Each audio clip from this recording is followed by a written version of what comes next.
Hello, English learners, and welcome back to English Podcast Rise. My name is Jemmy, and this is Learn English Quickly with Podcast. I'm joined by a special guest, Olivia, a student who went through the BAC not too long ago. She's here to share her honest experience. Hi, Olivia. Welcome to the show.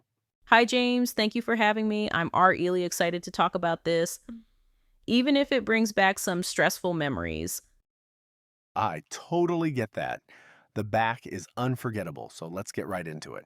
Olivia, let's start with the months before the exam. What was your preparation like? Oh, it was a roller coaster. At first, I was motivated. I made a big study schedule, organized my notes, bought colorful pens. I was ready. The classic new pens mean new focus trick. Exactly. But after a few weeks, the pressure started to build. I had so many subjects: math, philosophy, languages, and not enough time. What was the hardest subject for you? Honestly, philosophy. I loved the ideas, but writing a good essay in limited time was stressful. Totally. So how did you manage your stress? I took breaks. I did short walks, listened to calming music, and talked to my friends. Knowing others were going through the same thing helped. Let's talk about the actual exam days. Do you remember your first test? Very clearly. It was literature. I was so nervous. I couldn't sleep the night before. I kept reviewing my notes until 2 a.m. Yikes. And in the exam room? When I got the paper, my hands were shaking. But once I started writing, it got better. The first 10 minutes were the worst. That's a common experience. So what helped you stay calm? Breathing, deep breaths, positive thoughts. And I kept telling myself, "You've studied. Just trust yourself." That's great advice. And how was the rest of the week? Tiring. I remember drinking way too much coffee. But I also felt this strange motivation. Like, this is it.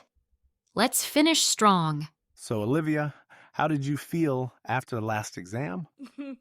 I felt free. I walked out of the room, looked at the sky, and smiled.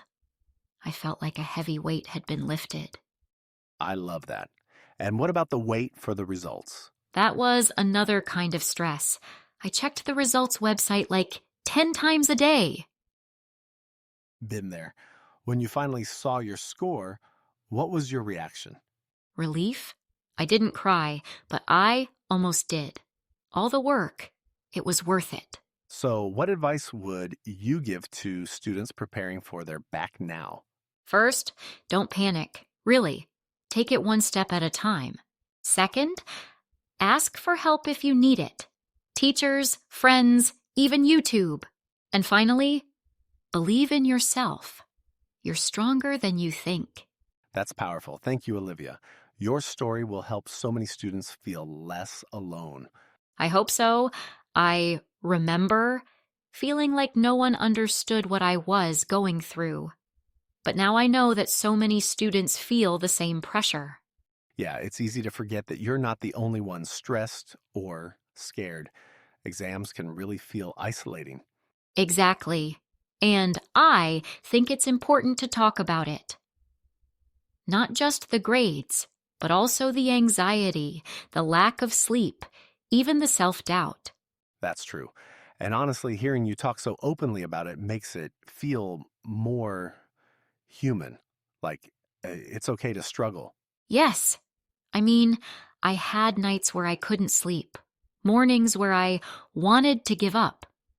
But somehow, I kept going. And so can they. You mentioned earlier that you used YouTube to help study.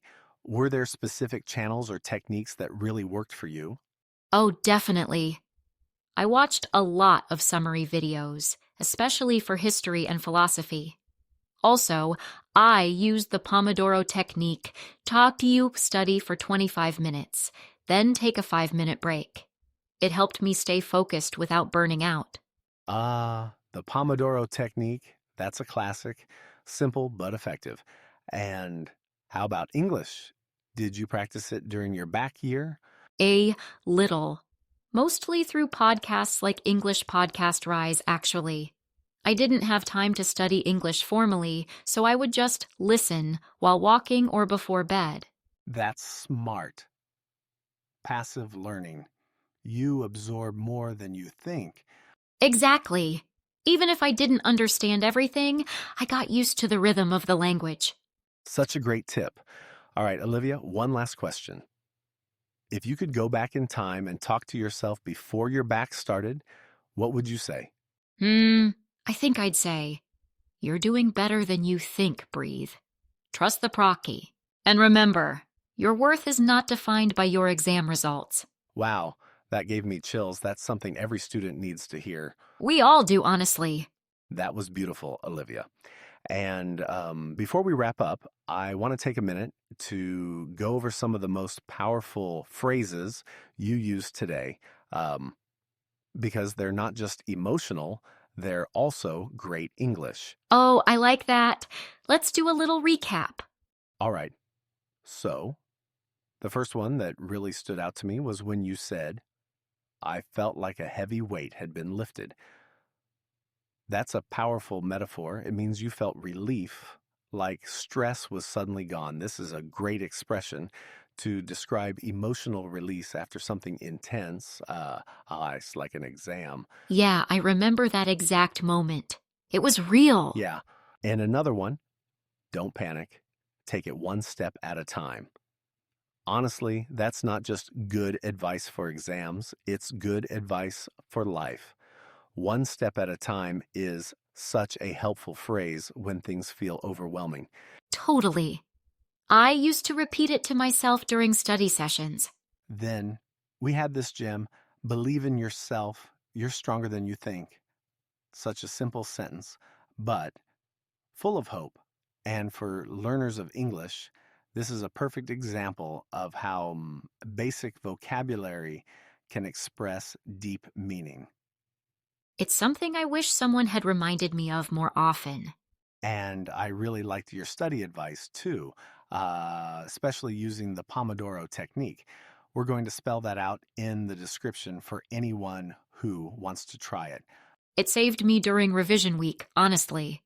One last thing. You mentioned using YouTube and podcasts to study. That's such a great reminder that learning doesn't always have to be in a classroom.